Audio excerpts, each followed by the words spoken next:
Glória a Deus, glória a Deus. Você pode dar mais um forte aplauso ao Senhor, faça isso. A Ele é glória pelos séculos dos séculos. Aleluia, aleluia. Shalom, Igreja do Avivamento. Que bom que você veio à casa do Senhor. Sente-se, fique à vontade. Obrigado.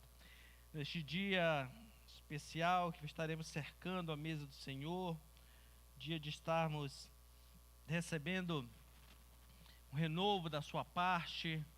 Vivemos o que nós cantamos hoje neste lugar, né? Que o Senhor, quando se faz presente, milagres acontecem. E quando nós glorificamos e exaltamos o seu nome. Para você que nos assiste pelo um dos canais digitais também, que o Senhor te abençoe de uma forma tremenda e sobrenatural, que essa palavra também alcance a tua vida e o teu coração. Querido, hoje nesse dia sobre cercarmos a mesa do Senhor, que bom que você venceu, né? A chuva não lhe atrapalhou, você está na casa do Senhor. Eu quero trazer uma palavra que ela vai até mais do que uma palavra, um sermão, uma revelação da parte de Deus, para você começar a entender alguns detalhes tão preciosos que existem dentro das Escrituras, que quando nós usamos de forma adequada, nós, vamos dizer assim, nós temos acesso mais fácil, mais rápido. Muitas vezes nós queremos, se nós comparássemos as questões do mundo informatizado que nós temos hoje, muitas vezes você, para chegar em um determinado local, dentro dos contextos de informática, você percorre um grande caminho, mas alguém que é mais especialista um pouco, ele já sabe uma chave, ele sabe um caminho mais curto, um atalho, e ele chega mais rápido. Na nossa vida espiritual também, se nós ficarmos na superfície, no conhecimento superficial de Deus, nós vamos chegar a Deus? Sim, vamos. Mas quando você tem um conhecimento mais profundo, é aquele conhecimento. Deixa eu fazer uma outra comparação para você entender. Quando você vai falar com uma autoridade, se você não conhece essa autoridade profundamente, conhece só de ouvir falar o nome dessa pessoa, para você falar com ele tem toda uma burocracia até você conseguir o acesso. Mas quando ele é seu amigo particular e íntimo, você não marca nem horário. Você não precisa nem ligar com antecedência para a secretária. Você já manda um WhatsApp para ele dizendo assim: estou aqui na tua porta, quero falar contigo. Ele, entra aí. Por quê? Porque você agora tem um conhecimento mais aprofundado. E hoje eu quero falar sobre aprofundarmos esse conhecimento para nós conhecermos quem é Jesus, chamado Cristo. Que talvez, querido, para alguns dentro das Escrituras, de um modo geral, se nós perguntássemos para alguém: você sabe quem é Jesus, chamado Cristo?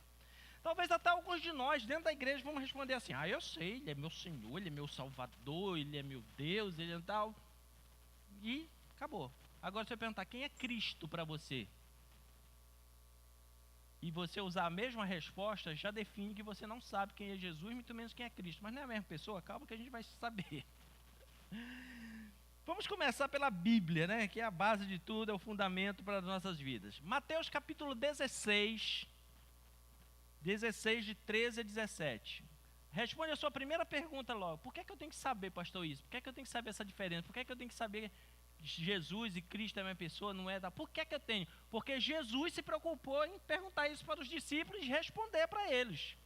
Então, se Jesus ensinou isso para os seus discípulos, nós, como seus discípulos, precisamos aprender também. Você concorda comigo? Amém, né? Então, vamos lá. Como você não respondeu, a segunda pergunta é aquela assim: você concorda ou eu estou certo?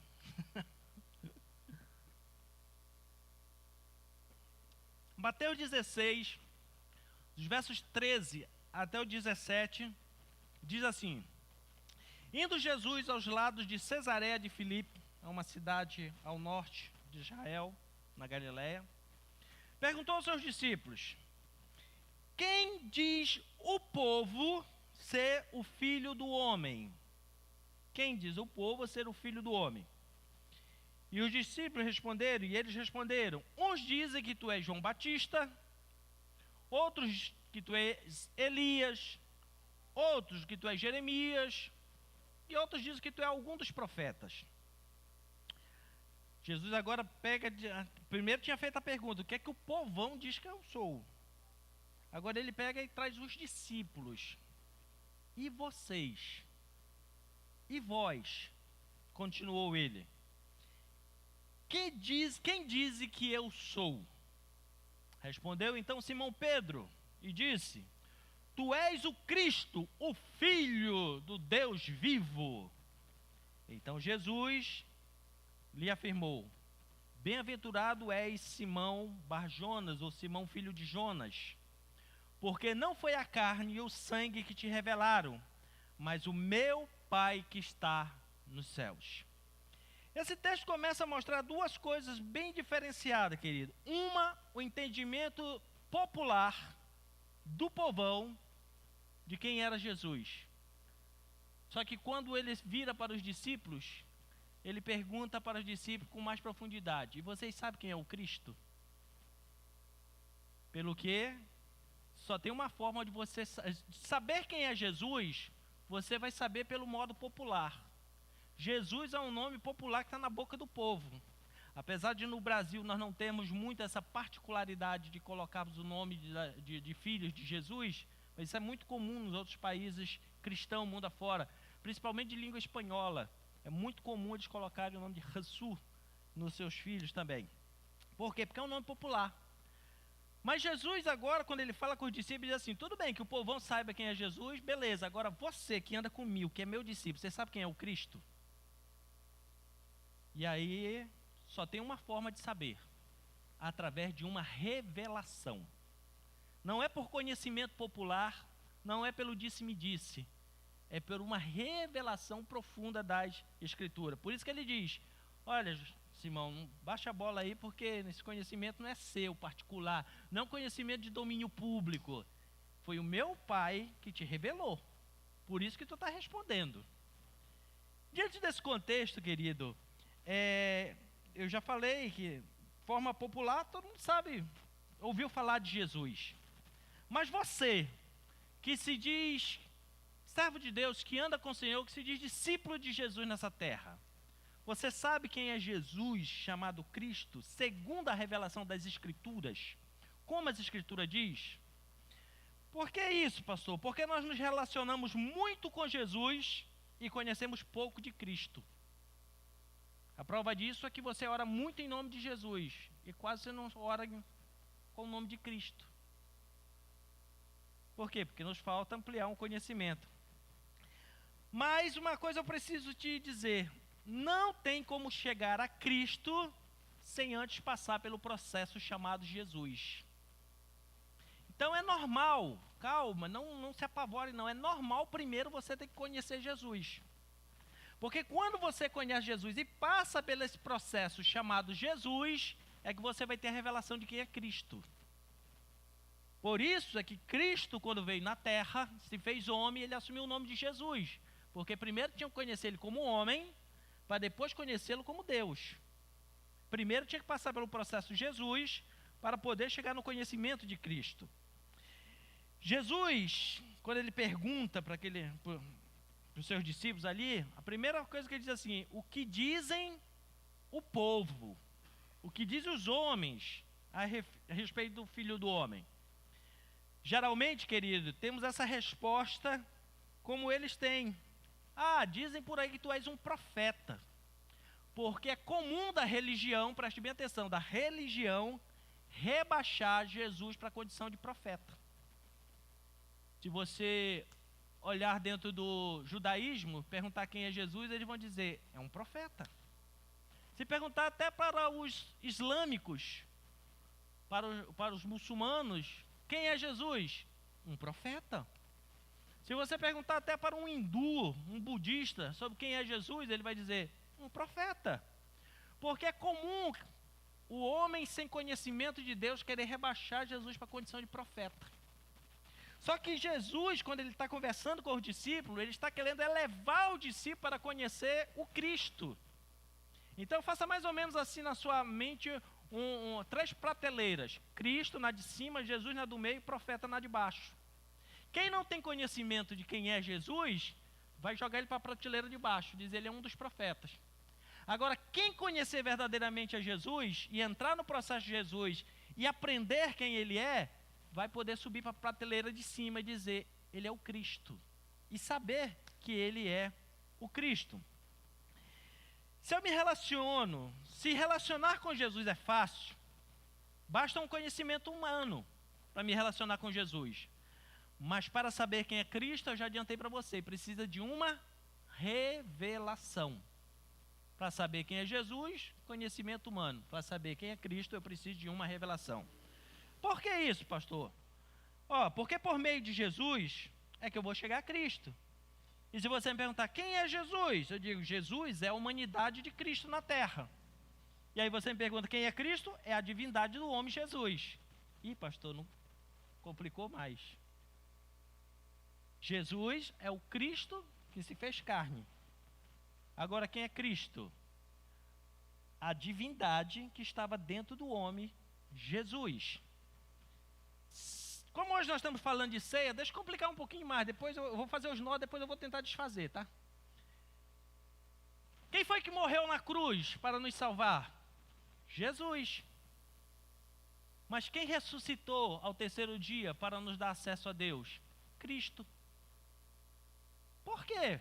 Como assim, pastor? Porque Cristo não podia morrer na cruz, querida. Porque não tem como matar Deus. Quem teve que morrer na cruz foi Jesus. Mas na hora de ressuscitar e abrir um novo e vivo caminho de acesso a Deus, aí foi Cristo que trabalhou. Da onde o senhor está inventando isso? Da Bíblia. O problema é nós não lermos Bíblia, né? Hebreus capítulo 2, versículo 9. Hebreus 2, 9 diz assim: vemos todavia que aquele que por um pouco de tempo, tendo sido feito menor do que os anjos, Jesus, por causa do sofrimento da morte. Então veja bem, ele estava acima dos anjos, ele teve que se fazer Jesus para poder passar pela morte. Porque se Cristo chega na terra dizendo assim, somente ele era o Cristo, ele não tinha como morrer. Então foi por isso que ele teve que nascer em um corpo chamado Jesus. Porque esse podia passar pela morte. Então o texto diz, então aquele que era maior do que os anjos, por um pouco de tempo ele se fez menor. Jesus, já está expresso o nome dele aqui, por causa do sofrimento da morte. Depois ele foi coroado de glória e de honra, para que, pela graça de Deus, provasse a morte por todos os homens. Então, Cristo, ele teve que nascer como Jesus na terra, por dois motivos. Primeiro, a única porta de entrada no planeta Terra legal chama-se útero. Qualquer ser que entrar nesse planeta Terra, que não seja por um útero, é demônio ou anjo. Então, para Jesus nascer legalmente na terra, ele teve que entrar pela porta. Não é à toa que ele diz assim, olha, eu sou a porta, eu entro pela porta, quem não entra pela porta é ladrão e salteador. Então, para ele entrar na terra, a única porta de acesso é um útero. Por isso que ele nasceu como homem.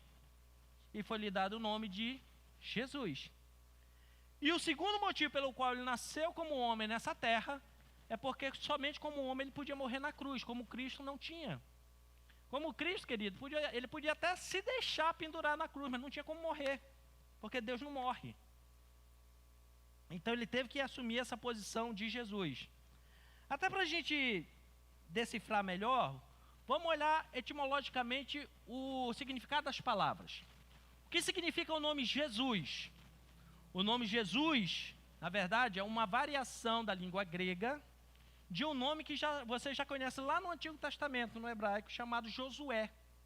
Josué do Antigo Testamento e Jesus do Novo Testamento é o mesmo nome. E significa salvação.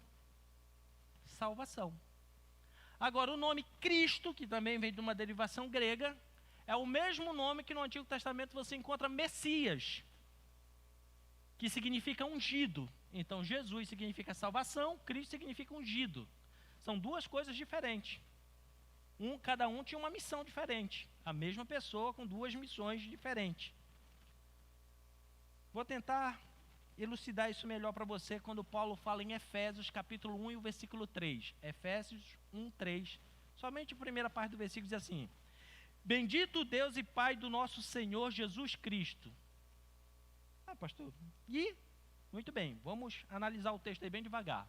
Bendito o Deus e Pai do nosso Senhor Jesus Cristo, Se Jesus ali, querido, tivesse a posição de Deus, veja bem, como é que nós iríamos ler? Bendito o Deus e Pai do nosso Deus. E aí, querido, como é que a gente ia ficar nessa situação? Deus ia ser pai de Deus. Por que coloca os dois nomes lá, Jesus e Cristo? Porque você vai ver que, para Cristo, Deus é Pai. Para Jesus, Deus é Senhor. Então, quando nós falamos de Cristo, nós estamos falando do ser espiritual, do qual o Deus eterno é o seu Pai.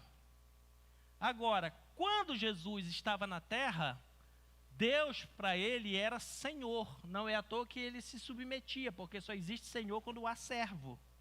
Então, quando Jesus tomou a posição de servo, por isso que a Bíblia diz servo de dores, aí ele se submeteu, não usava o seu poder de Deus, mas ele clamava ao Pai como seu Senhor, para que viesse a unção do Espírito Santo sobre ele e ele realizasse milagres na terra. Para quê? Para que no final ele pudesse dizer assim: vocês farão obras maiores do que eu farei. Tem como você fazer obras maiores do que Cristo? Não, mas tem como você fazer obras maiores do que de Jesus, como homem, quando esteve na terra. E eu vou lhe dar um exemplo prático que a gente vê nos dias a dia. Jesus, durante seu ministério terreno, ele pregou o evangelho em cerca de 300 quilômetros quadrados ali na Palestina, não mais do que isso. E aí ele deixa a igreja, e a igreja já conseguiu pregar nos 5 continentes da terra. Então nós fizemos uma obra muito maior do que Jesus, quando esteve na terra. E podemos fazer outras também. Então, queridos, Jesus é o Filho do homem, por isso que ele se declara nas Escrituras, o Filho do homem. Quando fala de Cristo, ele vai se revelar na Escritura como Filho de Deus. Jesus, Filho do homem, Cristo, Filho de Deus. E aí, antes que dê um nó na sua cabeça, você me pergunta assim: então são duas pessoas? E eu respondo para você: definitivamente não. Eu estou que nem o Faustão aqui, né? Pergunta e já respondo. Definitivamente não. É apenas uma pessoa, mas com duas naturezas e operacionalidade diferente. A mesma pessoa com duas naturezas e duas operacionalidades diferentes. Para explicar a operacionalidade diferente, isso é fácil. Uma pessoa que tem duas profissões. Um horário ela exerce uma profissão, outra ela exerce outra profissão. Então, duas coisas diferentes que ela faz. E qual é a função de Jesus? Como eu falei para você já, morrer na cruz. Foi para isso que ele veio na terra. E qual a função de Cristo quando veio na terra? Ligar o homem de volta com Deus. Jesus veio fazer metade do serviço, morrer na cruz e pagar pelos pecados, reconciliar, trazer o homem para o lugar certo. E Cristo é como se tivesse recebido e agora feito a ponte de acesso para Deus. Então, por isso que nós usamos sempre o termo Jesus Cristo. Quando nós usamos juntos Jesus Cristo, nós estamos dizendo: Jesus fez o trabalho terreno, entregou na mão de Cristo e Cristo agora nos acessou a Deus. Porque o trabalho de Jesus era morrer na cruz, o de Cristo era nos introduzir diante de Deus, nos levar diante de Deus, nos religar com Deus. Jesus, querido, ele morreu para pagar os preços dos nossos pecados. Jesus, ele já ressuscitou para nos dar a natureza divina, a natureza de Deus. Se Jesus tivesse morrido e não tivesse ressuscitado, o livro de 1 Coríntios dizia que a nossa fé era vã. 1 Coríntios 15, 17. Se Cristo não ressuscitou, é vã a nossa fé e ainda permanecereis no pecado. Então veja bem, Cristo morreu para pagar os pecados. Mas na hora de ressuscitar, a Bíblia diz que quem ressuscitou foi, ou melhor, Jesus morreu para pagar os nossos pecados. Mas 1 Coríntios 15, 17 está dizendo que Cristo foi quem ressuscitou. Porque se Cristo não tivesse ressuscitado, se ele não tivesse ressuscitado agora em corpo glorioso, transformado como Cristo, não valia de nada a nossa fé. Nós não tínhamos acesso a Deus. Nós poderíamos até dizer assim, meus pecados foram perdoados. Ok, foi perdoado lá para trás, daqui para frente vai contar de novo. Então o sangue de Jesus agora ele vai valer por tudo, por quê? Porque esse sacrifício foi entregue na mão de Cristo e Cristo agora apresentou diante de Deus, foi Ele que ressuscitou. Então são duas naturezas diferentes. O problema, se eu me relacionar apenas com Jesus, eu estarei ligado apenas com as coisas naturais, materiais, humanas. É por isso, querido, que muita gente vem para a igreja atrás de Jesus. Por quê? Porque quer solução terrena. O indivíduo ele vem para a igreja atrás de Jesus porque ele quer que Jesus cure, dê um emprego para ele, dê comida na mesa dele, ajude ele a pagar a conta de luz. Aí ele vem para a igreja atrás de Jesus porque ele está querendo as coisas terrenas. Mas quando você conhece Cristo, não apenas Jesus, você vai começar a conhecer as coisas espirituais mais valiosas que Ele tem para você. E aí você vai perceber que você veio atrás de um pequeno tesouro terreno e agora Ele se revela a você e te dá um mega tesouro espiritual. Que você pode suplantar todas essas questões natural. Como Cristo, eu posso acessar o sobrenatural.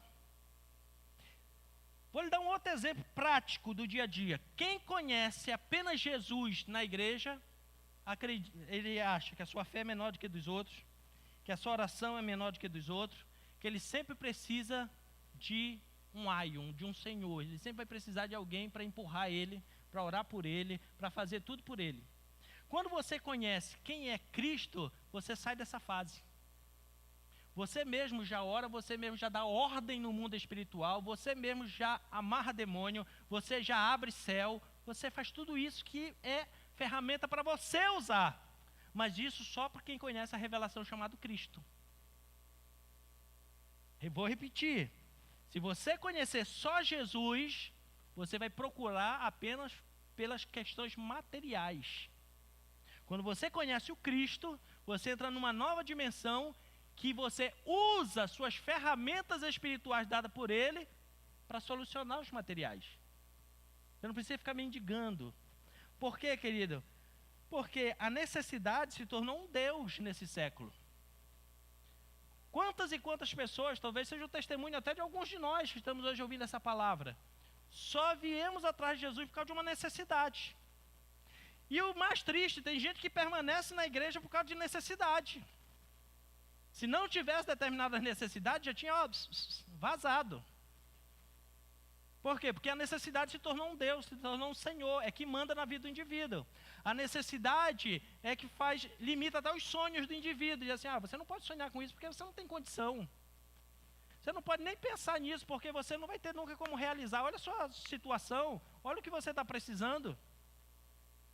Se tornou um Deus na sua vida. Agora, quando eu conheço o Cristo, aí, querido, eu passo por cima dessas necessidades e começo a ter até um discurso diferente. Não, peraí. Mas quem disse isso? Foi economia, foi fulano, foi isso, aquilo outro, tal. E o que o Senhor falou? Porque a última palavra vem da boca dele. Vem dele. É ele que traz até nós. Então, voltando ao texto que eu li com você, Jesus pergunta, o que diz o povo? Povão, não os discípulos, ser o filho do homem. E aí eles rebaixam Jesus para profeta. Porque o povão mesmo, não conhece nem quem é Jesus. E o mais triste, querido, é eu e você estarmos na casa do Senhor, sendo ministrado por Ele e não saber quem Ele é. E aí por isso é que tem muita gente que vem para a igreja viciada em profecia. Porque ele acha que o serviço de Jesus e do Espírito Santo é só trazer profecia para ele. Vai ter um pastor na igreja que Deus usa em profecia. Eu não sou contra, não. Reconheço o ministério profético como um atuante presente e necessário nos nossos dias. Mas por que tem gente que é viciado e fica correndo atrás de profecia? Onde tem alguém profetizando, ele corre atrás? Porque ele não conhece nem quem é Jesus. Ele está atrás de um profeta. Ele quer que Jesus revele para ele o futuro, que Jesus diga uma palavra para ele. E por isso surgem muitos falsos profetas. Quando eu já estou conhecendo quem é Jesus, que eu aceitei Jesus, já estou conhecendo, eu já estou na casa dele, na presença dele, eu sei que Ele vai me socorrer. Agora, querido, hoje o objetivo dessa palavra é que você saia daqui conhecendo quem é o Cristo, o Filho do Deus vivo, do qual, querido, você tem direito e herança dada por Ele para você controlar o mundo espiritual. Quando você entrar nessa dimensão, aí você vai dizer, pastor, naquele dia eu quase não entendi nada que o senhor falou, mas eu experimentei. Que é o mais importante. É o mais importante, você experimentar. Jesus estava tão preocupado com isso que ele disse assim, olha, o que o povão diz não me interessa, porque o povão só vem por necessidade. O povão andava atrás de Jesus por causa de quê? Queria salvação? Não, queria o pão que ele multiplicava, queria os peixes que ele multiplicava, queria as curas divinas. É por isso que a multidão andava atrás dele. O povão anda atrás de Jesus pelas coisas materiais, pelas necessidades. Mas Jesus, ele estava preocupado e dizia assim, olha, vocês que são meus discípulos não podem viver nesse nível tão baixo, tão raso. Vocês precisam viver numa dimensão maior. Por isso é que para vocês, você vai ver, querido, que tem uma diferença na pergunta. Primeiro ele pergunta assim, o que dizem o povo ser o filho do homem?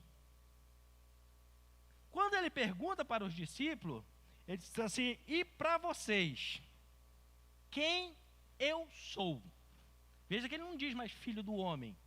Ele usa outra expressão, eu sou. Por que é que ele usa essa expressão eu sou? Que para nós, pastor, aí é só um verbo, um sujeito aí e um verbo. Não. Toda vez que aparece a expressão eu sou na Bíblia, Deus está revelando a sua divindade. Quer que eu prove para você? Ninguém quer que eu prove? Isso, pelo Fábio, pelo Luiz, eu vou dizer.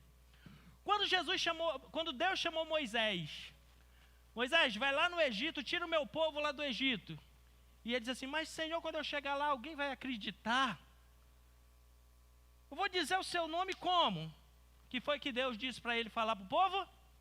Diga que o grande eu sou mandou libertá-los.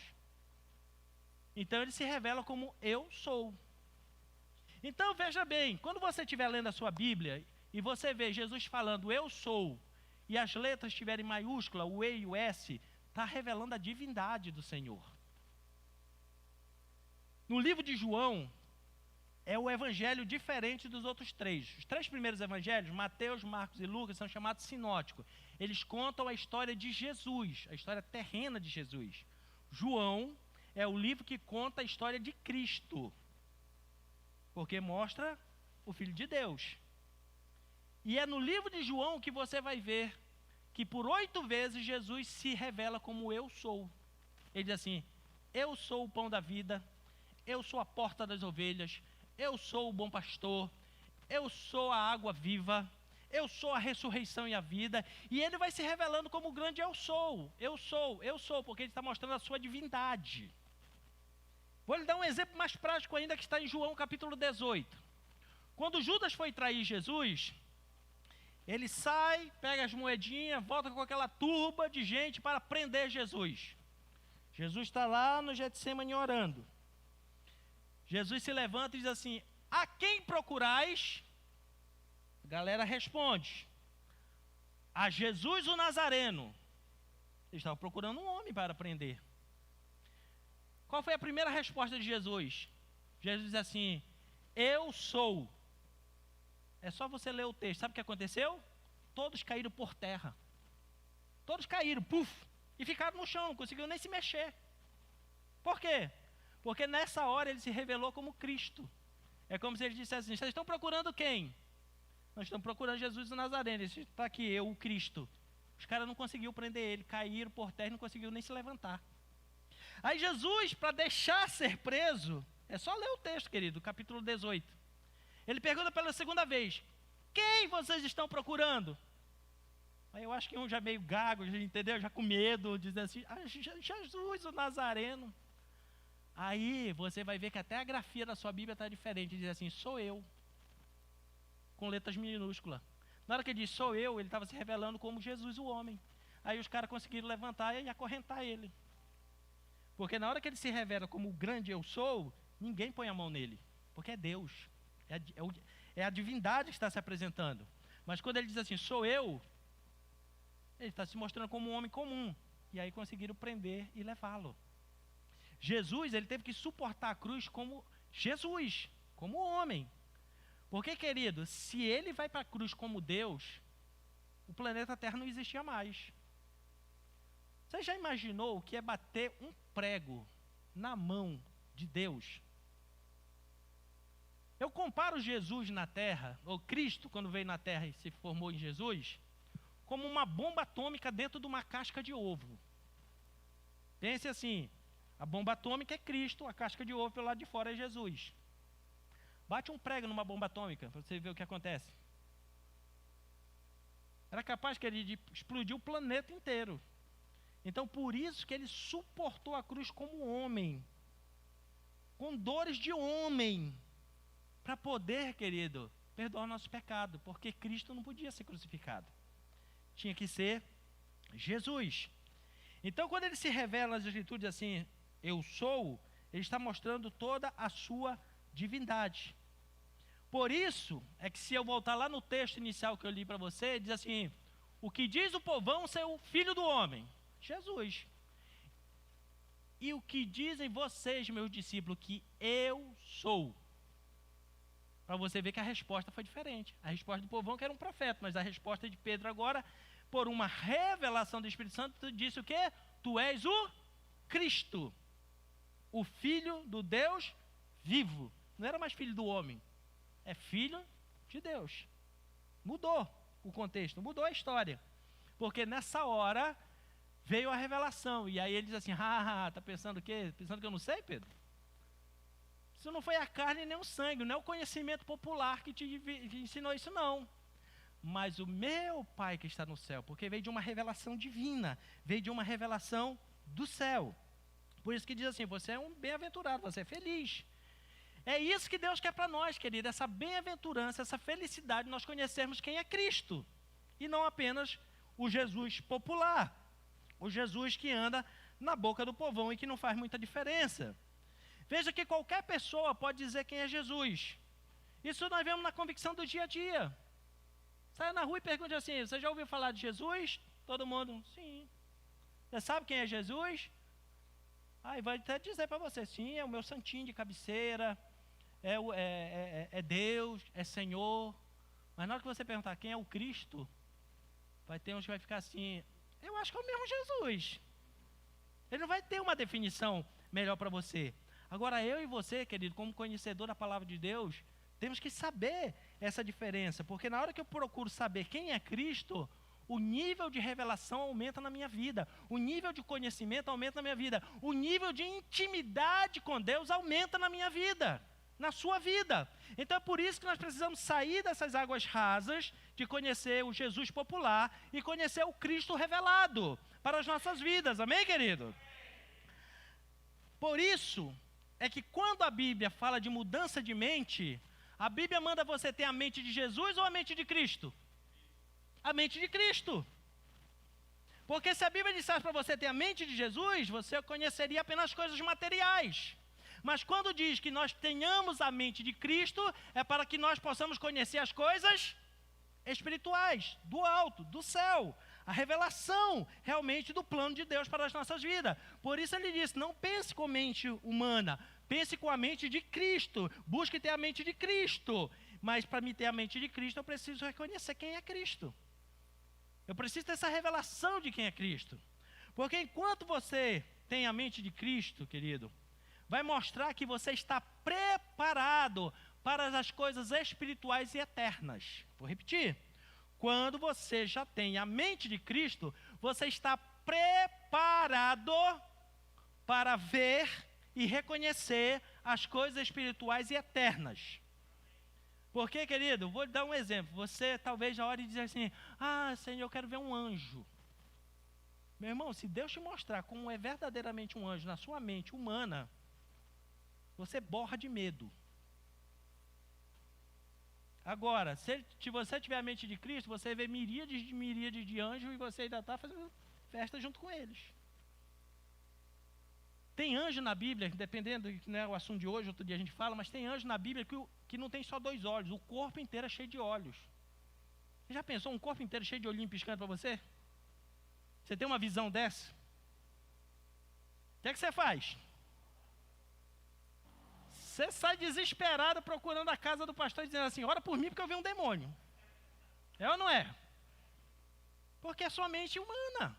Agora, quando você tem a mente de Cristo, meu irmão, você vê algumas coisas esquisitas do céu. Deus te faz fazer coisas esquisitas, mas você entende o propósito. Mas quando você tem só a sua mente humana, querido, Satanás ele usa uma das principais armas para limitar você. Sabe qual é? O que nós chamamos de reputação. Tá doido eu fazer um negócio desse? O que é que vão pensar de mim? O pastor inventou uma doideira lá na igreja, um tal de um ato profético. A gente tem que pegar um pedaço de papel, escrever um nome e plantar debaixo de uma árvore. Já pensou se verem fazendo isso? Vão dizer que eu estou doido. Vão querer me levar lá no fórum e interditar, dizendo que eu estou absolutamente incapaz para conduzir minha vida, porque agora eu fiquei doido, fiquei um fanático religioso. Por quê? Porque a mente é humana. Você está preocupado com a sua reputação, o que os outros vão pensar de você. Jesus, quando faz essa pergunta, o que é que o povão fala de mim? É um dos profetas. Jesus, eu não estou nem aí. Eu quero saber você, meu discípulo, o que é que você acha de mim? Ele não estava preocupado com a reputação do povo. Ele estava preocupado com o conhecimento, o nível de conhecimento dos seus discípulos. Se Jesus se preocupasse com reputação, querido, você acha que ele ia deixar a sua condição de Deus para vir na terra ser chamado de filho de Belzebu? Não vinha. Se ele tivesse preocupado com a sua reputação, você acha que ele ia deixar de ser Deus para vir na terra, se descer a condição de um homem de dores, para ser preso, condenado injustamente, aplicar pena capital, pena de morte para ele de forma injusta? Ainda mais no modelo de morte que a Bíblia dizia, maldito aquele que morrer pendurado no madeiro. Se Jesus preocupasse com a reputação dele, o Cristo ia descer na terra para morrer na cruz, através de Jesus? Não. Como que eu, Deus, sentado num trono de glória, vou ter que entrar agora num corpo humano e morrer que nem um maldito? Mas ele não se preocupou com reputação, querido. Ele se preocupou em salvar a mim e a você. Ele se preocupou com o que tinha de espiritual, a necessidade espiritual que o ser humano tinha. Foi isso que ele se preocupou. E é justamente nessa hora que Satanás ele tenta nos limitar. Quando ele tenta que você preste mais atenção na sua reputação do que nas revelações do céu. Porque o homem natural, ele só entende as coisas naturais. O homem espiritual, ele vai conseguir compreender as coisas espirituais. Por isso que Deus manda você ter a mente de Cristo. A mente espiritual, de entender as coisas espirituais eterna. E não a mente de Jesus, uma mente humana. Você está me entendendo? Eu espero que esteja. Pastor, eu fiquei com um bocado de dúvida. Anota aí que se for preciso eu marco um dia aqui com você. A gente conversa aqui, eu tiro todas as suas dúvidas. Mas eu quero que você entenda essa revelação. Que você suba de nível. Que você entre no mundo espiritual e comece a governar como Cristo na terra. Esse é o objetivo dessa palavra, meu irmão. Você sair dessas necessidades humanas, de ficar buscando Deus apenas por coisas humanas necessárias, por necessidades do dia a dia, e entre agora no nível sobrenatural que você governa as necessidades. Que você agora tem um outro patamar, um outro nível. Tá? Mas, veja bem, para me chegar no conhecimento de quem é Cristo, eu tenho que começar e passar por um processo chamado Jesus. Por isso que primeiro eu tenho que conhecer Jesus. Por isso que quando você chega na igreja, nós chegamos e fazemos um convite para vocês assim, quem quer aceitar? Quem quer aceitar? Jesus, porque primeiro você precisa conhecer Jesus, para depois chegar no Cristo. Porque por isso que a Bíblia chama de novo nascimento. Bebezinho nasce, você leva para sua casa, você não dá feijoada no primeiro dia com churrasco. Se você der feijoada com churrasco para ele, você vai o quê? Você mata ele. Então você começa a dar leitinho. Depois engrossa o leite, faz uma papinha. E aí vai aumentando o nível. Até que ele vai virar um devorador de churrasco. Assim precisa ser na nossa vida espiritual, querido. Passar no processo Jesus, mas continuar conhecendo e prosseguindo a conhecer para alcançar a revelação de quem é Cristo. Vou lhe dar um exemplo na Bíblia. Já ouviu falar de Saulo de Tarso, que a Bíblia também chama de Paulo? Primeira coisa, um parênteses aqui, Deus não mudou o nome dele de Saulo para Paulo, tá? É o mesmo nome, Saulo está no hebraico, Paulo está no grego, é o mesmo nome. Não tem mudança de nome, como muita gente aí fica falando.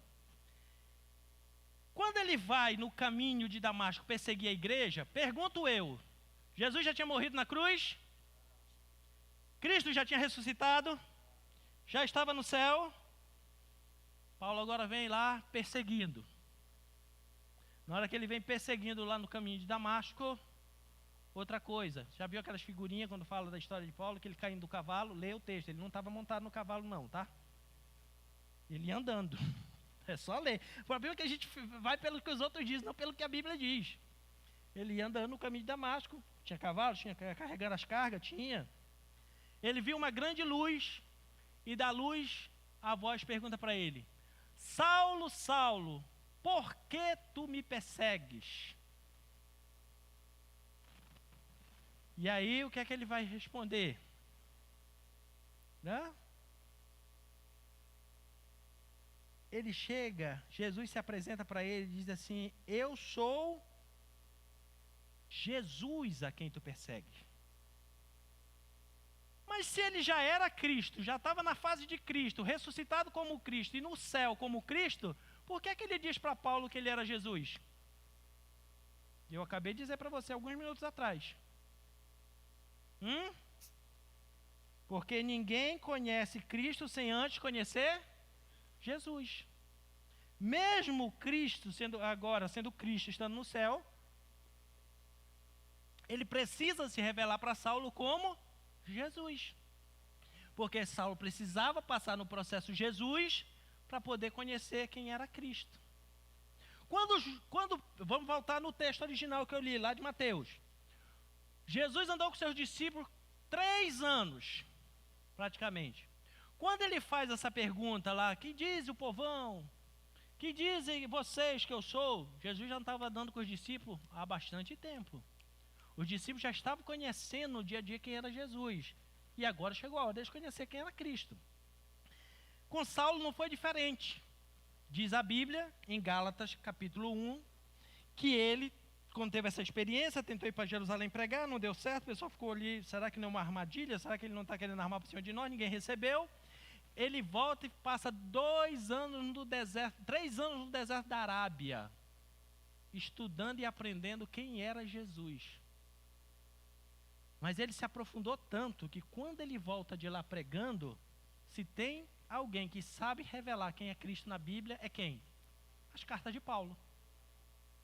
Inclusive, principalmente a carta aos Hebreus, que é autor desconhecido, mas eu particularmente também acho que foi Paulo que escreveu, até pelo estilo de linguagem, estilo de escrita. Então, ele agora passou pelo processo Jesus para poder conhecer quem é o Cristo. Assim nós, querido, nós precisamos conhecer verdadeiramente Jesus para depois conhecermos a Cristo. E aí você vai dizer, ok, pastor, então como é que eu passo por esse processo Jesus para poder chegar no conhecimento que é Cristo? Você quer saber como é o processo? Mateus capítulo 4, versículo 1. Jesus, cheio do Espírito Santo, voltou ao Jordão e foi guiado pelo mesmo Espírito para o deserto. Sabe por que é que nós passamos deserto na vida, querido? Não é para você ficar reclamando, murmurando e correndo atrás de necessidade na igreja. Deserto é o melhor lugar para Cristo ser formado em você. Jesus teve que ir para o deserto para que Cristo fosse formado nele, para que ele voltasse pregando como Jesus ou Cristo. Porque até então, até de Jesus ser batizado para o deserto, ele era apenas Jesus, o filho do carpinteiro. Ele era apenas Jesus, o filho de José, o carpinteiro. Era assim que o conheciam. Quando ele volta do deserto pregando, aí alguns já começam a chamá-lo de Cristo. Por quê? Porque é o deserto que nos faz passar pelo processo Jesus para conhecermos quem é Cristo. Quando entramos nos desertos da vida, querido, o primeiro socorro que a gente pede é para Jesus. E Ele socorre. Não tem nenhum problema. Mas Ele não quer que você fique nessa dependência, a vida toda em um deserto, clamando por Ele, por necessidades, como eu já falei. Ele quer que você atravesse deserto, conhecendo, num nível progressivo de conhecimento, e quando você sair do outro lado do deserto, você diz assim: eu conheci o Jesus, agora eu conheço o Cristo. Lembra da história de Jó? É a mesma coisa. Quando ele entra no seu deserto de provações, ele diz assim: eu conhecia o Senhor de ouvir falar. Jesus não é conhecido pelo ouvir? O povão não conhece de ouvir falar? Só que quando ele passa todo aquele seu deserto, do outro lado ele chega dizendo assim: mas agora os meus olhos veem. Agora ele já está vendo o sobrenatural. Cristo foi formado nele. Assim, querido, Cristo se forma em nós. Quando nós passamos pelas adversidades da vida. O grande problema, querido, é que muitos cristãos vivem desertos e Cristo não se manifesta nele. Então, se eu fosse atravessar o deserto com Jesus, para Cristo ser formado em mim, primeira coisa que eu não posso fazer, murmurar. Porque se eu entro aqui no deserto com Jesus, aprendendo quem é Jesus no deserto, para sair do outro lado conhecendo quem é o Cristo, se eu murmurar no meio do caminho, o que é que Jesus faz? Ele se aparta, porque ele não tem comunhão com o murmurador. Por que é que o povo saiu do deserto, saiu do Egito, passou 2 anos no Sinai, mas 38 caminhando no deserto para morrer? Porque era um bando de murmurador, uma geração de murmurador. E Deus deixou eles morrer tudinho no deserto. Os filhos deles, que não eram murmuradores, saíram do outro lado e conquistaram a terra da promessa. Então, quando você passar os seus desertos de vida, querido, aprenda uma coisa: passe com Jesus e sem murmurar. Porque Jesus vai te levar para o outro lado e você vai sair conhecendo quem é o Cristo. E quando você conhecer quem é o Cristo, querido, nunca mais você passa naquele deserto. As suas lutas agora serão em outro nível. Você vai entrar em outros níveis de batalha. Você vai entrar em outros níveis de conquista. Mas aquele ali já passou. Agora, por que tem gente que vive a vida toda no mesmo deserto? Porque ele expulsa Jesus do deserto. Ele expulsa Jesus do deserto. Como é que eu expulso Jesus do meu deserto? Quando eu reclamo, quando eu murmuro, quando eu nego o nome dele, quando eu fico falando besteira. Aí ele sai, aí eu fico perdido no deserto. Eu sempre digo aqui, e você sabe disso, o seu deserto é de que tamanho, querido? Baixa assim a máscara um pouquinho, assim, vira para o seu irmão e faz assim para ele, ó. Mostra a língua para ele. O seu deserto é do tamanho da sua língua. Quanto mais o povo murmurou e reclamou, maior foi ficando o deserto. E tinha língua lá que tinha 40 anos de comprimento. Teve língua ali, meu irmão, que tinha 40 anos de comprimento. Não sei se por aqui tinha, mas lá na minha região norte, tinha uma música antiga lá, que cantava até no folclore popular, que dizia que o indivíduo, quando morresse, o corpo ia no caminhão, mas a língua ia numa carreta. Então tem gente que não sai do deserto por causa disso. Então, passe com Jesus. Passe. Porque os desertos, eles existem para o Senhor nos ensinar. E Paulo escreveu isso em Atos capítulo 14, versículo 22. Atos 14, 22 diz assim: fortalecendo a alma dos discípulos, veja que ele não está falando com o povo, ele está falando com o discípulo, exortando a permanecerem firmes na fé e mostrando que através de muitas tribulações nos importa entrar no reino de Deus. Queira você, goste ou não, querido, mas para entrar no reino de Deus tem que passar pelo deserto chamado tribulação. Poxa, pastor, agora o senhor desmoronou meu castelinho. Eu aceitei Jesus para não ter mais problema, eu aceitei Jesus para não ter mais tribulação. Mentira para você. Hoje eu vou consertar essa mentira que mentiram para você. Porque Jesus mesmo diz assim: no mundo tereis aflições. O que você precisa ter é bom ânimo. Porque eu venci o mundo, eu já sei o caminho. Eu já sei qual é o caminho do deserto, eu já venci. É só você fazer o seguinte, pisa onde eu pisei. Olha, põe o pé aqui. Põe o pé aqui. Onde eu pisar, você pisa. Aí a gente sai do outro lado. Quando sair do outro lado, você vai dizer assim, uau, o senhor está diferente. Você não parece mais com aquele Jesus que entrou comigo no deserto? O senhor está resplandecente, está bonito, está glorioso, está majestoso. Aí você já começa a entrar numa nova dimensão. Por quê? Porque você entra no deserto com Jesus, mas você sai com Cristo. Por isso que importa que por muitas tribulações se alcance o reino de Deus. Quem fala isso é a Bíblia, não sou eu. Atos 14, 22. Tá? Então é pelo meio de muitas tribulações, querido, que nós entramos no reino dos céus. Nos desertos, querido, nós passamos por esse processo chamado Jesus. Diga, processo Jesus. Passar no deserto é passar no processo Jesus. Que vai começando a nos moldar, vai começando a nos transformar. Sabe por quê, querido? Deserto é um lugar que você precisa para sobreviver de adaptação. Quando você vai passando no processo de Jesus, ele vai começando a adaptar a sua vida. Vai começando a tirar o que não presta, o que não precisa carregar. Ele vai tirando, vai dizendo, olha, se você carregar isso aqui no deserto, essa mochila pesada, você vai andar meia hora e vai morrer. Então vamos aliviar essa bagagem, tira isso, tira. Você só precisa basicamente disso aqui, bora. E ele vai te orientando. Ele diz, a hora de você parar, porque vem tempestade de areia. Fica aqui. Vamos caminhar porque é o melhor horário. Vamos nos proteger dessa forma do sol. E assim vai. E aí você vai atravessando os seus desertos. Assim, como Jesus foi revelado, foi levado, melhor dizendo, para o deserto, nós também somos levados, querido. Entramos com uma mente natural, com um coração totalmente temporal, mas quando saímos do outro lado, nós saímos cheios do Espírito Santo. Jesus foi levado pelo Espírito Santo para o deserto. E quando ele saiu do outro lado, ele saiu cheio do Espírito Santo.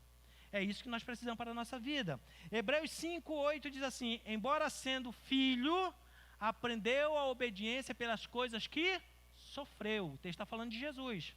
Apesar de Jesus ser o Filho de Deus, ele aprendeu a obediência por meio do sofrimento.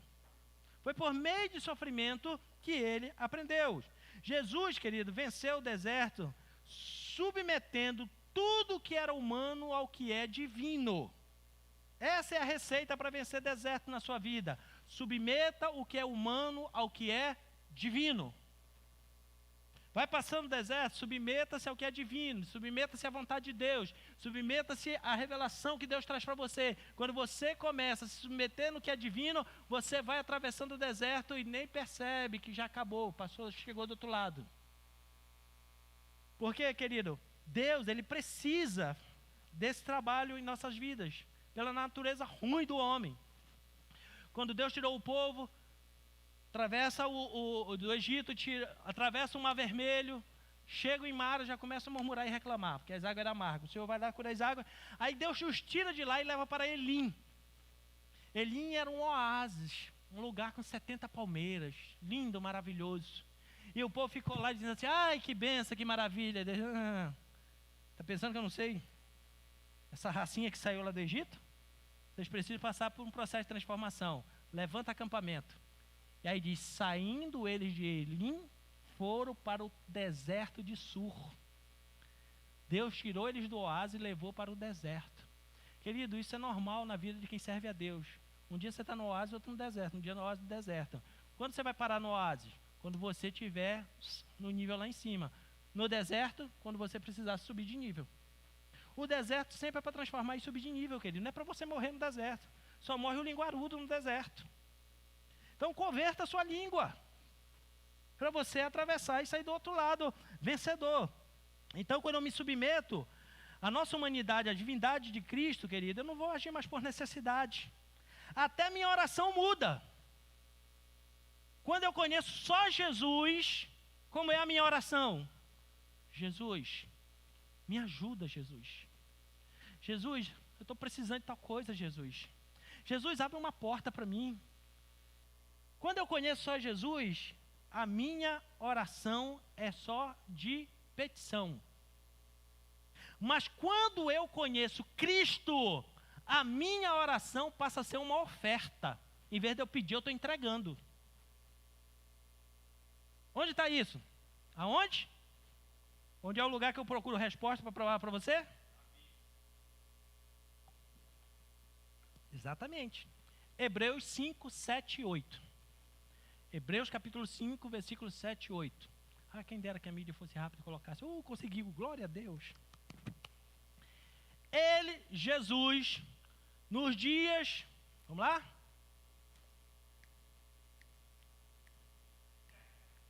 Travou. Ele, Jesus, no dia da sua carne, ou seja, como homem, tendo oferecido. Você está lendo lá oferecido? Oferecido com forte clamor e lágrimas, orações e súplicas, a quem o podia livrar da morte, e tendo sido ouvido por causa da sua piedade, embora sendo filho, aprendeu a obediência pelas coisas que sofreu. Veja bem, até na hora que Jesus estava chorando, clamando e suando sangue no Getsêmani, a oração dele era uma oferta, era uma entrega. Não era um balcão de pedido. Você quer saber o que Jesus orou na hora do seu sangue? Lê João capítulo 17, oração sacerdotal. Senhor, eu não oro por mim que vou morrer na cruz daqui a alguns minutos. Eu oro por aqueles que vão conhecer a tua palavra. Primeiro eu oro por esses que tu me deste, para que eles não se percam, orando pelos discípulos. Depois eu oro por aqueles, Senhor, que hão de conhecer a tua palavra lá em Cunha, nos anos 2000. Eu estou orando por eles.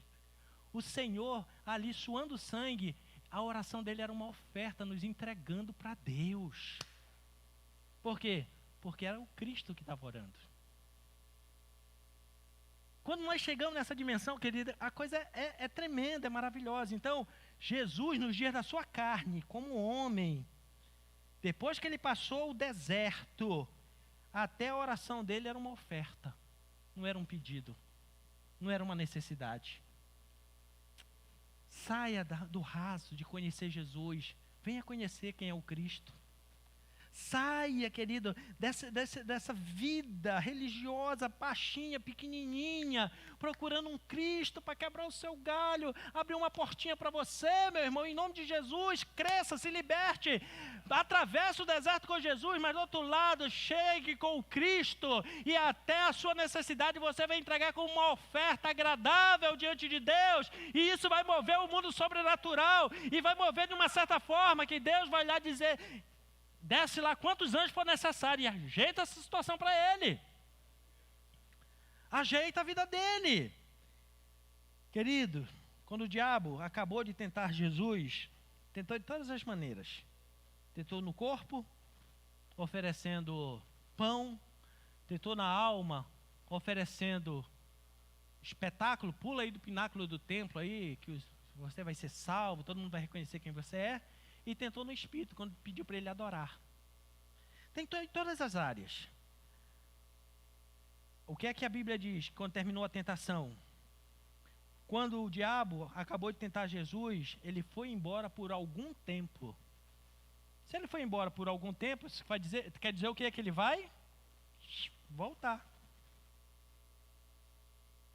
Vai voltar para tentar de novo. Agora, quando ele volta para tentar de novo, se ele voltar e encontrar você de novo com o Jesus, ele não precisa nem mudar a tentação. Ele não precisa nem mudar o problema. Ele não precisa nem mudar a angústia. Ele não precisa nem mudar a fofoca. É a mesma. O problema é o mesmo. Agora, se ele voltar e você já estiver andando com Cristo, aí ele vai dizer, caramba, agora a briga aqui é de alto nível. Agora eu já peguei alguém preparado. Agora o negócio aqui vai ser mais intenso. Por quê? Porque agora você está conhecendo quem é o Cristo. Quando as coisas parecem que melhoraram, vem sempre novas lutas. Porque através desse processo chamado Jesus, é que Cristo se forma em nós. Então, querido, é inevitável passarmos por esse processo chamado Jesus. É inevitável. Mas quando nós chegamos do outro lado, querido, como é maravilhoso. Como é maravilhoso. E nós vemos que algo mudou completamente em nossas vidas. Eu finalizo voltando no texto de Atos 14, 22. Animando a alma do discípulo, exortando a permanecerem firme na fé e mostrando que através das muitas tribulações, nos importa entrar no reino de Deus. Por que que existe igreja até hoje, querido? Porque ela começou debaixo de perseguição. A igreja primitiva começou debaixo de muita luta e perseguição. Por isso é que sobreviveram até hoje. Se tivesse começado tudo bonzinho, facinho, hoje não existia igreja.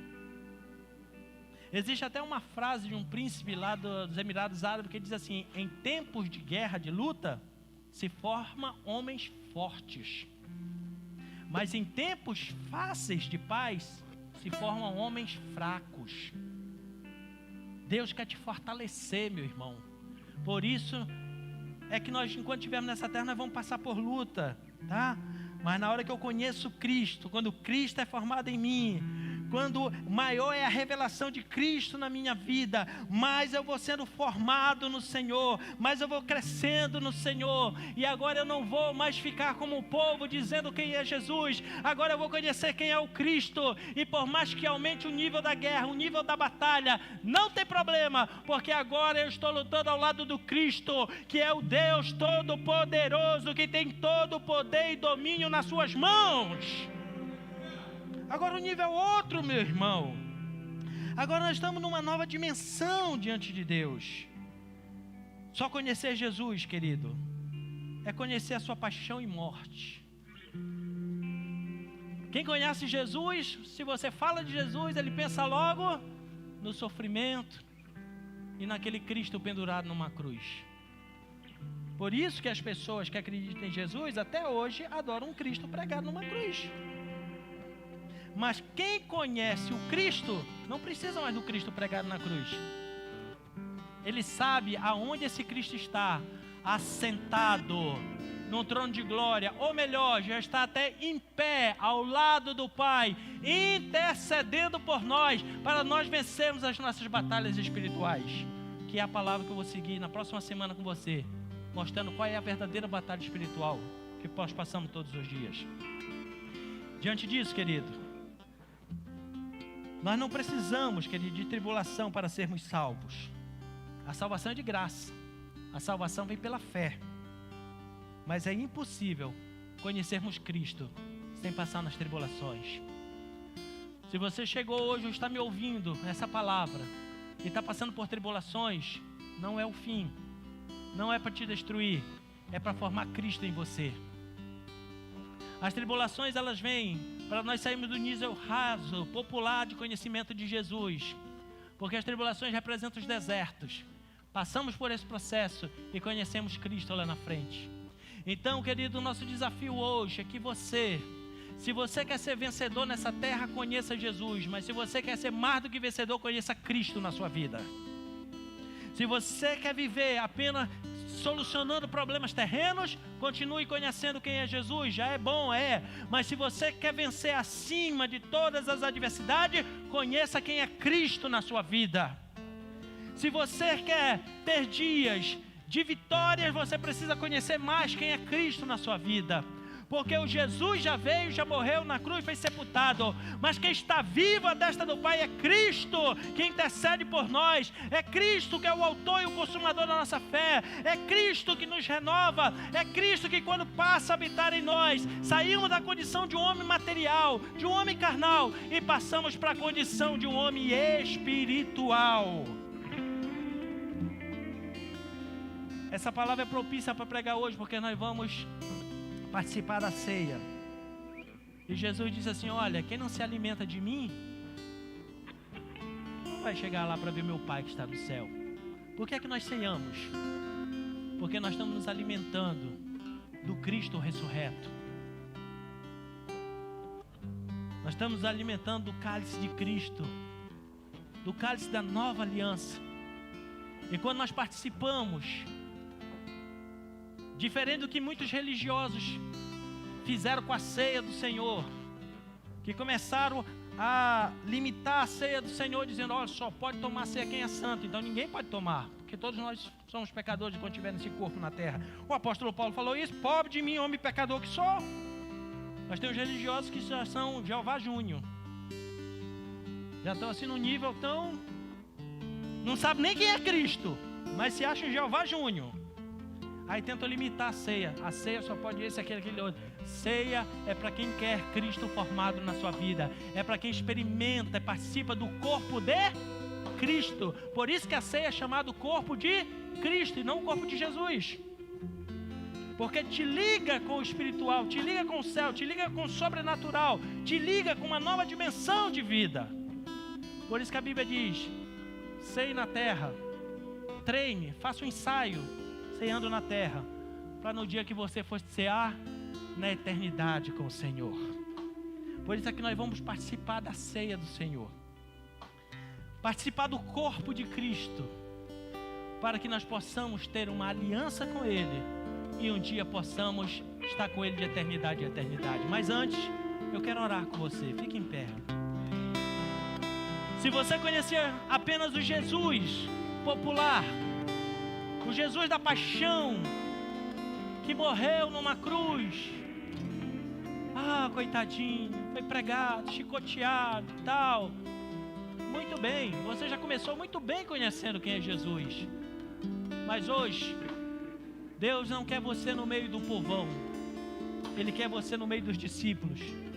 E como discípulo, Ele diz assim: você sabe quem eu sou? Você conhece a minha divindade? Você conhece o meu lado espiritual? Você conhece a minha natureza espiritual, a mesma que eu quero colocar em você? Você conhece a minha mente como Cristo, que eu quero colocar na sua, para você ter a mente de Cristo? Hoje o desafio é esse, querido. Vamos passar por tribulações? Vamos.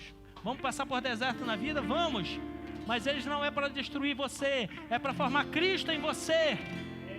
E quando Cristo se formar em você, querido, seu nível de guerra é outro, seu nível de batalha é outro, seu nível de conquista é outro, seu nível de vitória é outro, o seu nível de comunhão com Deus é outro. E hoje eu quero convidar você a pedir perdão a Deus das reclamações, das murmurações que você fez na vida e dizer: Senhor, me perdoe, porque eu não sabia que eu estava sendo formado, eu estava sendo até reprovado nesse deserto. Mas hoje eu quero dizer: Senhor, obrigado, porque o Teu Espírito me trouxe até aqui, para que Cristo seja formado em mim. A partir de hoje eu não quero apenas conhecer Jesus, eu quero ser um discípulo que conhece quem é Cristo. E nesse conhecimento de Cristo, eu quero alcançar o outro lado. Eu quero chegar do outro lado, pensando como o Senhor pensa, com a mente do Senhor, vivendo como o Senhor se revelou para que eu vivesse. Você pode fazer hoje essa oração, faça aí diante de Deus. Aonde quer que você esteja, diga: Senhor, me perdoe por eu não entender até hoje, apesar de já estar revelado nas Escrituras. Me perdoe, porque eu não entendia que o processo que eu estava passando era para Cristo ser formado em mim. Mas hoje eu quero te agradecer. Transforme a sua oração hoje de uma oração de súplica, de petição, numa oração de oferta, de gratidão, de ações de graça, de agradecimento, e dizer: Senhor, obrigado, porque até as lutas e os desertos que eu estou passando é para Cristo ser formado em mim. As adversidades que eu estou passando é para Cristo ser formado na minha vida. Os problemas que eu estou passando é para Cristo ser formado em mim. Os desajustes é para Cristo ser formado em mim. E que venha, Senhor, a Tua mente sobre a minha mente, em nome de Jesus. Enquanto você faz isso, hoje experimente transformar a sua oração de petição numa oferta e entregue ao Senhor. E adore como você nunca adorou. Não adore com a mente de pessoas que conhecem apenas Jesus, mas adore com a mente de quem conhece Cristo, que está se voltando, não apenas cantando uma canção, mas está entrando no Santo dos Santos, pelo novo e vivo caminho que foi aberto até diante do trono, e pode adorar o Senhor, pode adorar o Eterno, pode entender, pode receber revelações sobrenaturais daquilo que o Senhor quer para a sua vida, em nome de Jesus. Aleluia!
acima de todo nome.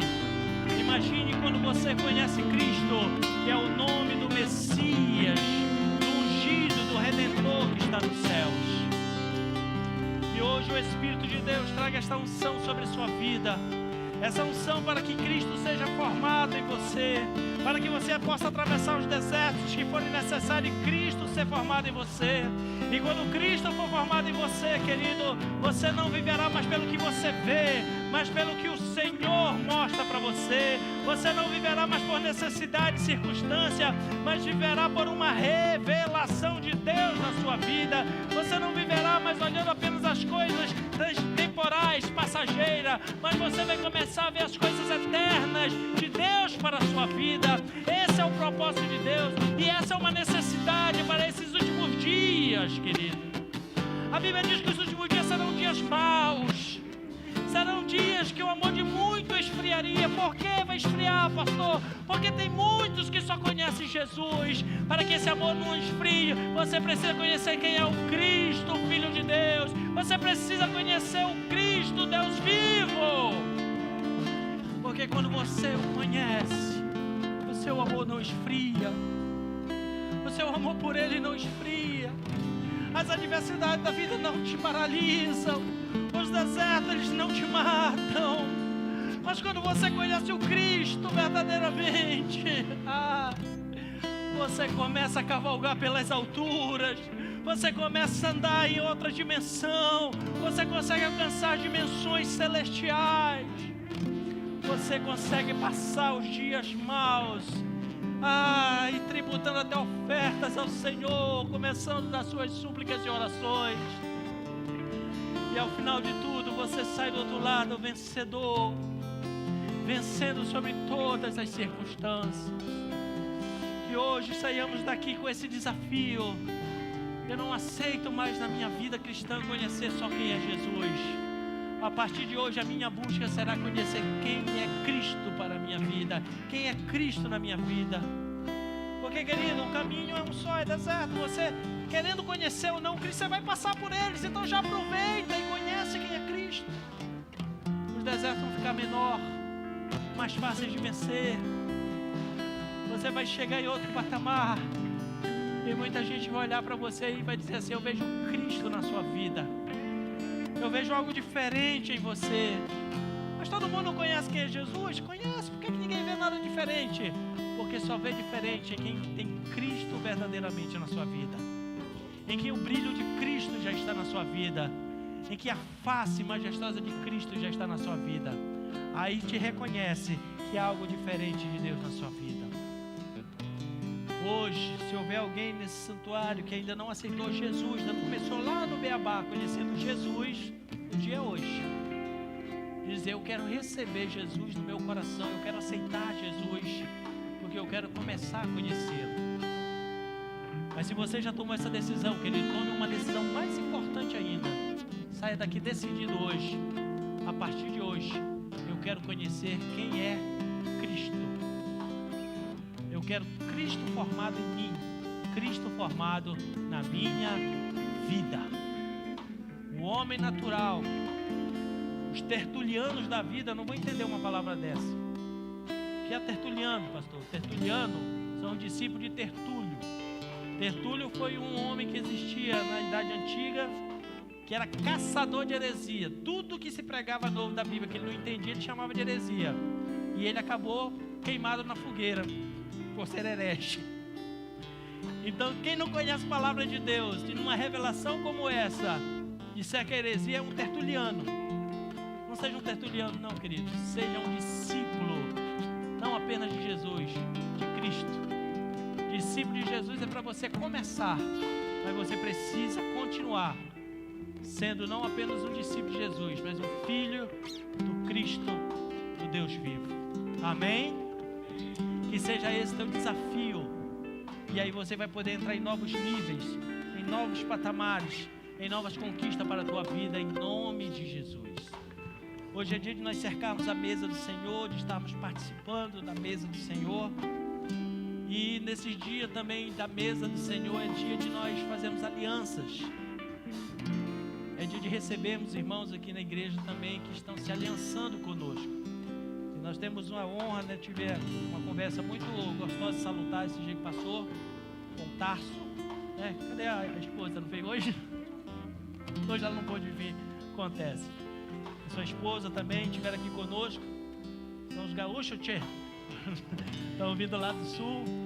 E aprove a Deus estarem aqui conosco. Foi muito gostoso quando nós conversamos. Eles disseram assim: olha, que eu gostei dessa igreja que eu cheguei, o pessoal me atendeu, mostrou a igreja, eu me senti em casa. Pois essa é a casa de vocês. E hoje eles estão se aliançando com a igreja para fazer parte da igreja em nome de Jesus. Amém?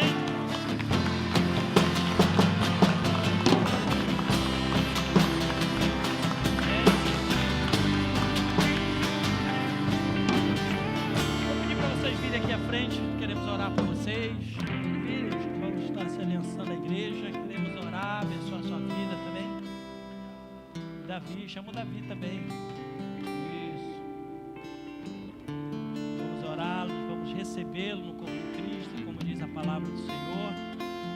Sejam bem-vindos, não apenas para estarem participando, mas para ser parte, né? Que vocês não sejam apenas participantes, mas façam parte, amém? Da igreja, se envolvam nos ministérios aqui da igreja. Isso é um tempo muito especial para a vida de todos vocês, em nome de Jesus. É bom demais quando nós criamos nossos filhos no conhecimento da palavra. Esses dias minha esposa falando, estava fazendo treinamento aqui de um monitor, de professores ali das crianças. E o nome do Davi foi citado de forma positiva, porque já conhece Bíblia, já fala, e quando o pessoal queria falar alguma coisa, não, mas isso é assim da Bíblia, eu digo, ótimo. Que Deus levante uma multidão de crianças assim, daí é fácil os professores estudarem mais, a conhecerem mais de Deus. E você também, querido, faça isso com seus filhos, ensine a palavra de Deus, ensine o caminho do Senhor, para que eles possam vir para cá, não apenas para ser ouvinte, nem ficar pintando um pedaço de papel, porque não é esse o nosso objetivo. O objetivo é que ele conheça o Senhor, ame o Senhor desde os seus primeiros passos, para que quando cresça, como diz a Bíblia, não se desvie dos caminhos do Senhor. Amém? Nós vamos orar, estenda sua mão para cá como igreja, vamos abençoá-lo e recebê-lo no corpo de Cristo. Pai, nós queremos apresentar essa família tão abençoada que o Senhor trouxe de terras, Senhor, mais distantes, outros mais próximos, para estarem conosco aqui em Cunha, para fazer parte deste projeto que nós chamamos de vida, de uma vida abundante que nós precisamos ter com o Senhor. Queremos, Senhor, como igreja, como corpo de Cristo, recebê-los, Senhor.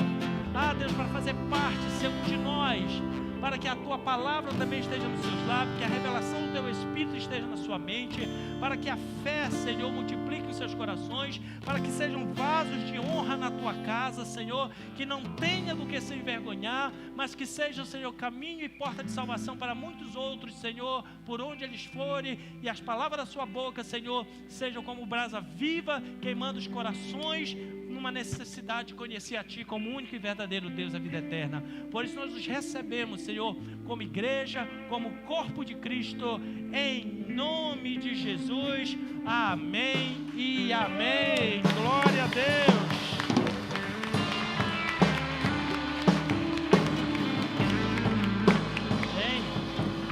Quem quiser vir em nome da igreja recebê-los, fiquem à vontade para recebê-los em nome de Jesus.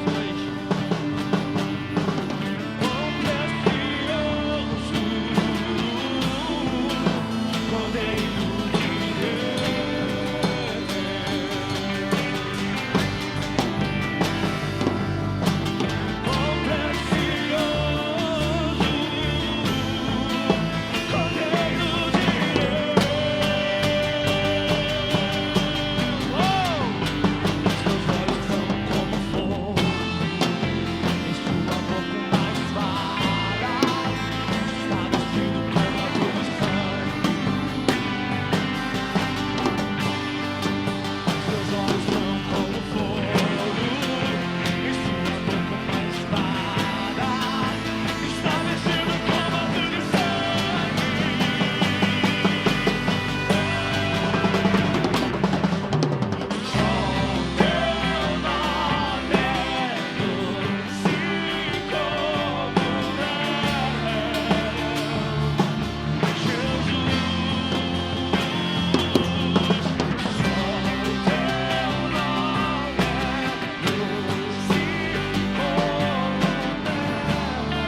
participar da ceia do Senhor, também conhecido como corpo de Cristo. Que você participe e traga comunhão e renovação na sua vida. Eu sempre gosto de renovar esse entendimento no dia da ceia. Ceia, como eu comecei a falar agora, diferente do que os religiosos tertulianos dizem, não é para santo. Ceia é para quem peca. Como assim, pastor? Porque é a oportunidade que você tem de se arrepender. Para cear, a Bíblia diz para você fazer o quê? Examine-se primeiro, conserte, peça perdão, participe da ceia. Não, ceia não é para quem se diz que é mais santo do que os outros, bate no peito e arrota uma santidade. Não é para esses, não. Ceia é para mim e para você, querido. Humanos, falhos, pecadores, que temos a capacidade de parar antes de cear, pedir perdão a Deus, consertar a vida, pedir perdão ao próximo se for necessário, cada um na sua esfera, e participar, dizendo: eu tenho comunhão com Cristo. Porque, querida, a Bíblia diz que quem não provar do corpo de Cristo aqui na terra, vai ter como provar no céu. Se o céu é mais importante, a ceia do céu é mais importante, e no dia que você for arrebatado, você vai ceá-la no céu, amém? Por que é que eu vou te impedir de cear na terra? Não tem como. Você precisa só avaliar. A única regra bíblica para cear é essa: examine o homem a si mesmo. Eu falei sobre Paulo, né? Paulo, quando passou no seu deserto lá da Arábia, ele chegou do outro lado conhecendo tanto que era Cristo, que ele entendeu inclusive sobre a ceia. E hoje, quando nós ensinamos da ceia, nós não usamos a base de nenhum dos discípulos que andaram com Jesus. A melhor explicação de ceia que tem sobre o corpo de Cristo é de Paulo, que passou pelo deserto, que chegou, Cristo foi formado na vida dele, e do outro lado ele pôde explicar tão bem quem era Cristo. Qualquer um de nós, querido, podemos chegar do outro lado, entendendo e explicando muito bem quem é Cristo. Então você vai participar agora da ceia.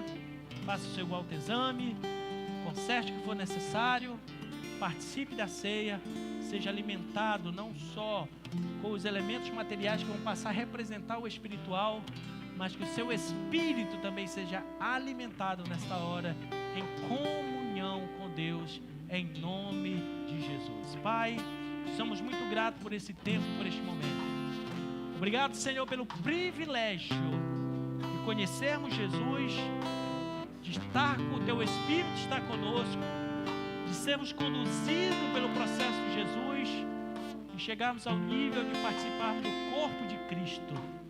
Que possamos, Senhor amado, chegarmos nesse nível com entendimento, chegar nesse nível, Senhor, com compreensão e com essa verdade da Tua palavra em nossas vidas e em nossos corações. Muito obrigado. E cada um que participe agora da ceia receba saúde no seu espírito, na sua alma e no seu corpo. Que receba, Senhor, do novo de Deus sobre as suas vidas, para a honra e glória do Teu nome. Assim oramos grato a Ti, Pai. Que o natural passe a representar o sobrenatural. E que a nossa vida, Senhor, o nosso corpo, ao ingerir esses alimentos, Senhor, da ceia, possa, Senhor, conduzir ao sobrenatural de uma comunhão plena com o Senhor. Assim nós oramos em nome de Jesus. Amém e amém. Receba o pão, receba o cálice e vamos cear juntos em nome de Jesus. Glória a Deus.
todos já receberam do pão e do cálice? Diz a palavra do Senhor que na noite que o Senhor Jesus, o apóstolo Paulo nos diz assim, né? Que eu recebi do Senhor, também vos ensinei, que o Senhor Jesus na noite foi traído, tomou o pão e tendo dado graça, disse: tomai e comei, isto é o meu corpo entregue por vós. Façam isso em memória de mim. Depois de haver ceado, tomou um cálice, dizendo: esse é o cálice da nova aliança do meu sangue. Façam isso também em memória de mim, porque todas as vezes que comer deste pão e beber desse cálice, anunciai a morte do Senhor até que Ele venha. Que você possa hoje participar, olhando não apenas para o natural, temporal, material, mas olhando para o espiritual. Já colocando em sua mente e seu coração um dia. Que glorioso dia! Eu estarei ceando com o meu Rei na Nova Jerusalém de Deus. Que tempo sobrenatural. Por isso nós estamos ensaiando na terra para fazermos no céu. Que isso hoje traga renovo no teu espírito para o novo de Deus sobre a tua vida, em nome de Jesus. Pode participar, querido, do pão e do cálice, em nome de Jesus.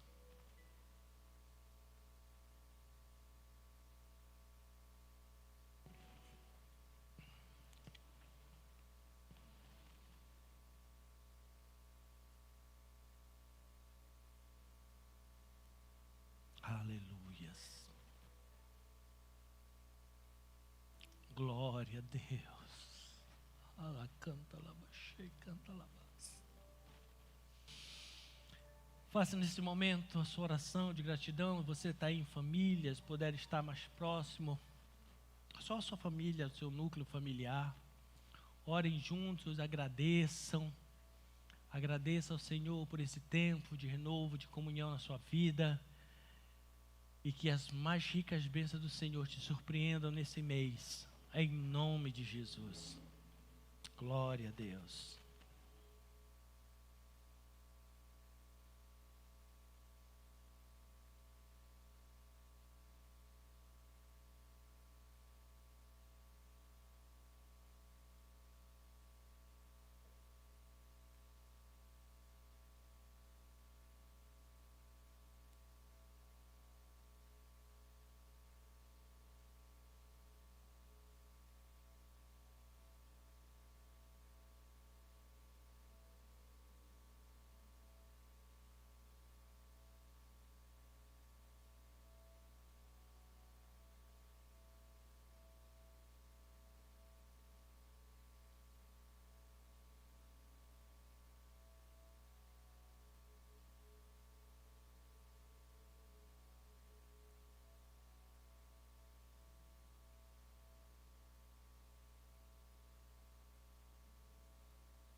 Chamamos o Senhor, chamamos a tua atenção nesta noite, Pai.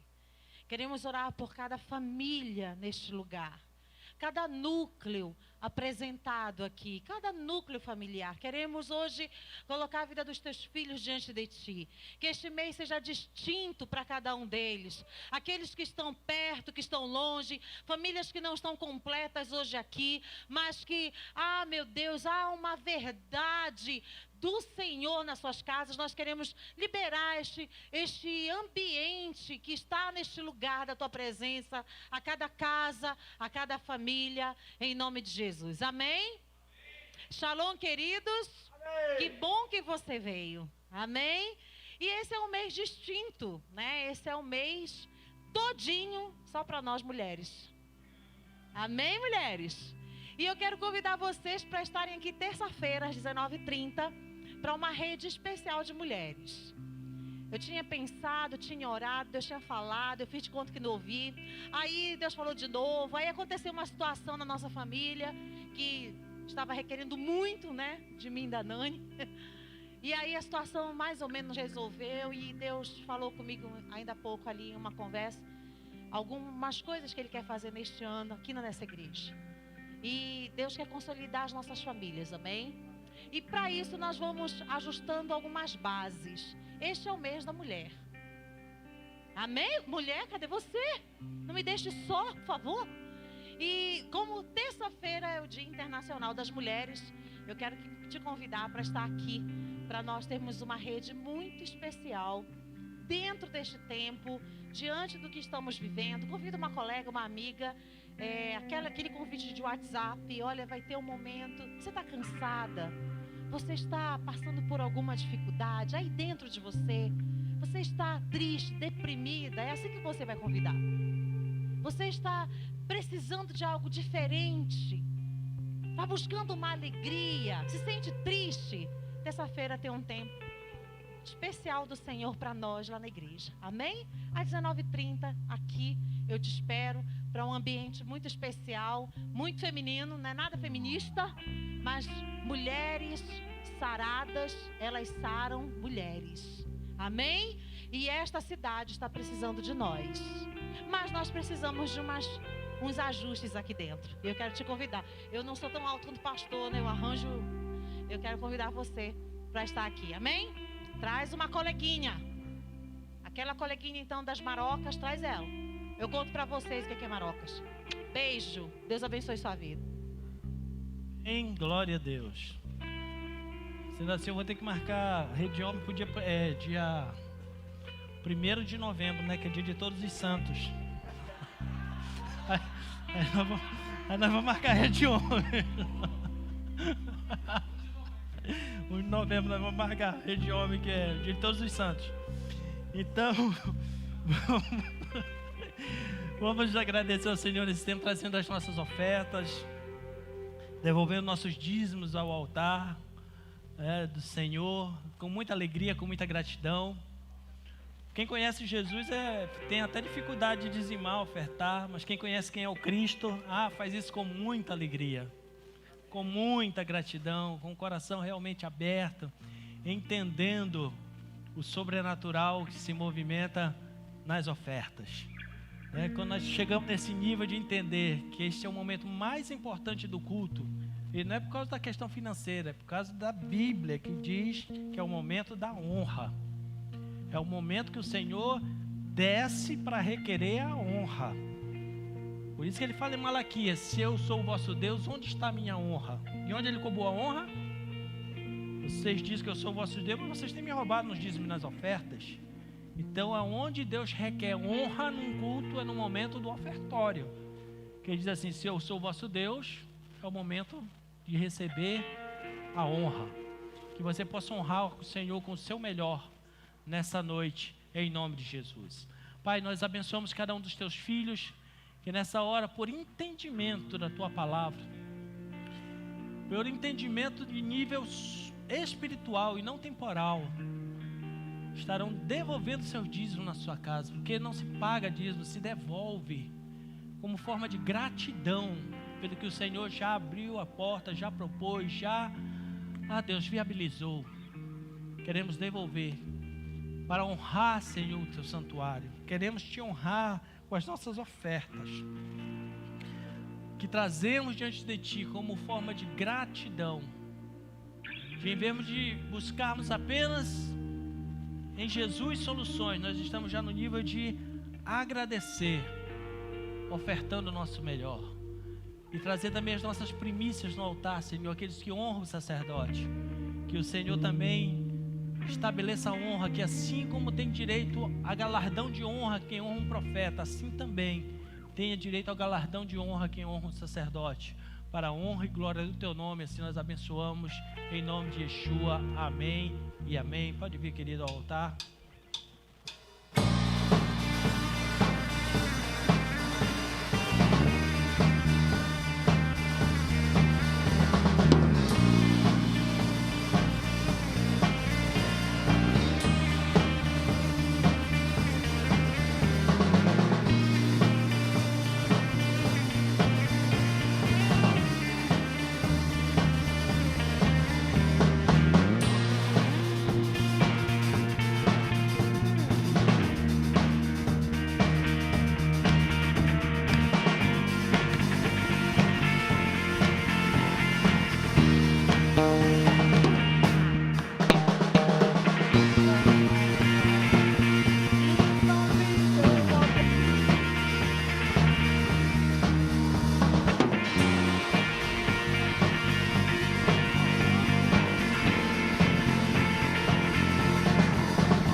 Que nos alcançou.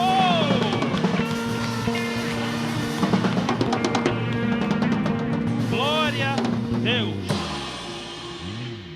Quarta-feira eu aguardo você aqui para nós termos a segunda palavra da série Ouse Governar. Semana passada nós tivemos uma palavra aqui tremenda sobre governar, sobre ansiedade. E agora, essa próxima semana nós vamos aprender o caminho para governar. Então, venha e receba algo muito precioso de Deus na próxima quarta-feira aqui, em nome de Jesus. Atenção, todos os líderes da igreja, seja líder de ministério, participante de um ministério, líder de células. Esse final de semana nós temos nosso encontro anual de líderes da igreja. Amém? Amém. Sexta-feira, às 19 horas, começamos aqui com uma primeira ministração. E no sábado, retornamos às 14 horas.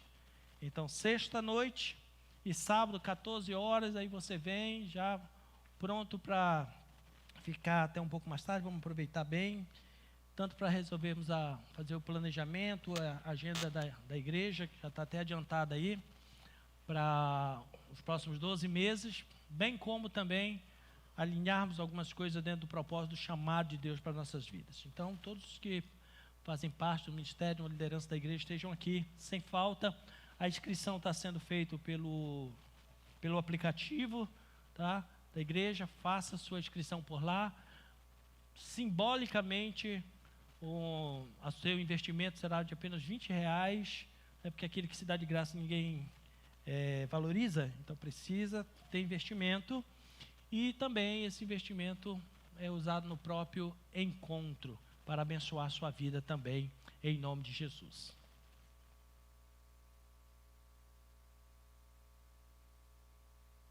Alô? E quem tiver dificuldade, depois que fizer a inscrição no aplicativo, de fazer o Pix, fale com a Carla, que é da igreja, tá? Que ela vai te ajudar a solucionar esse detalhe aí. Tá bom, queridos?